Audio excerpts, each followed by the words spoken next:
Hello అండి. Welcome to కందు ముచ్చట్లు. చాలా టైం పట్టిందండి నాకు మిమ్మల్ని కలుసుకోవడానికి. ఇన్ని రోజు నేను వీడియోస్ చేయలేదు. చాలామంది వీడియోస్ ఎందుకు చేయట్లేదు అని అడిగారు కానీ నేనైతే ఒకటి చెప్పాలనుకుంటున్నా మీకు. మేమైతే ఇల్లు ఖాళీ చేసామండి. అందుకోసమే నేను ఇన్ని రోజులు వీడియోస్ పెట్టలేదు. మళ్ళీ మీకు తెలిసిందే కదండి, మనం ఇల్లు ఖాళీ చేసి సామాన్ సర్దడం అంటే ఎంత పెద్ద పని అనేది మీకు తెలిసిందే కదా. మాకు ఫుల్ సపోర్ట్ ఇవ్వడానికి కూడా ఇంట్లో ఫ్యామిలీస్ మెంబర్స్ లేరండి. అందుకే మాకు ఇంత టైం అయితే పట్టింది. మేము ఇల్లు ఖాళీ చేయడానికి చాలా పెద్ద తతంగం అయిందండి. మనం బయట నుంచి వెళ్ళి వాళ్ళని మాట్లాడుకొని వాళ్ళకి కొన్ని డబ్బులు ఇచ్చి వాళ్ళు ప్యాకింగ్ చేసి మళ్ళీ మన ఇంట్లో అక్కడ ప్యాకింగ్ చేసి మళ్ళీ మన ఇంట్లో ప్యాకింగ్ దించేసి అవన్నీ తీయడం పెట్టడం. ఆ టైంలో మేము వాళ్ళే ప్యాక్ చేస్తున్నారు కదా అని మేము ఏమీ పెట్టలేదండి.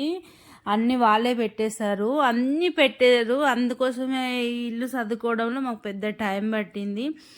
మనం ప్యాక్ చేసుకుంటేనైతే ఇది వద్దులే అది వద్దులే అని పడేస్తాము, కానీ వాళ్ళు అన్నీ ప్యాక్ చేసి పెట్టడం వల్ల మాకు ఏ ముళ్ళలో ఏమున్నాయో కూడా అర్థం కాలేదండి. చాలా టైం పట్టింది.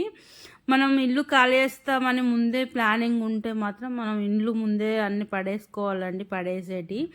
మాకు ఆ ప్లానింగ్ లేదు, సడన్గా మేము ఖాళీ చేసినాం కాబట్టి మాకు చాలా ఇబ్బంది అయిందండి సామాన్ సర్దుకోవడంతో. మీరు కూడా అలాంటి ఇబ్బంది పడద్దని నేను ఈ విషయం చెప్తున్నానండి. ఈరోజు నుంచి మీకు చాలా సపోర్టింగ్గా ఫుల్ వీడియోస్ మాత్రం నేను చేయాలనుకుంటున్నా. మీ సపోర్ట్ నాకు చూపెట్టండి. నేను ఖచ్చితంగా యూట్యూబ్ అనేది మీకోసం ఖచ్చితంగా చేస్తానండి. ఇల్లు సర్దేటప్పుడు కూడా నేను అన్నీ చేద్దాం అనుకున్నా కానీ మాకు ఇంట్లో కొంచెం వీడియోస్ తీయడానికి కూడా టైం లేదండి. చాలా చిరాకు, చాలా ఇబ్బంది అయింది. అందుకేనండి మేము వీడియోస్ అనేది తీయలేకపోయినా. కానీ ఈరోజు నుంచి మీకు వీడియోస్ ప్రతిరోజు వస్తాయండి. మీ ఫుల్ సపోర్ట్ నాకు ఇవ్వండి ప్లీజ్.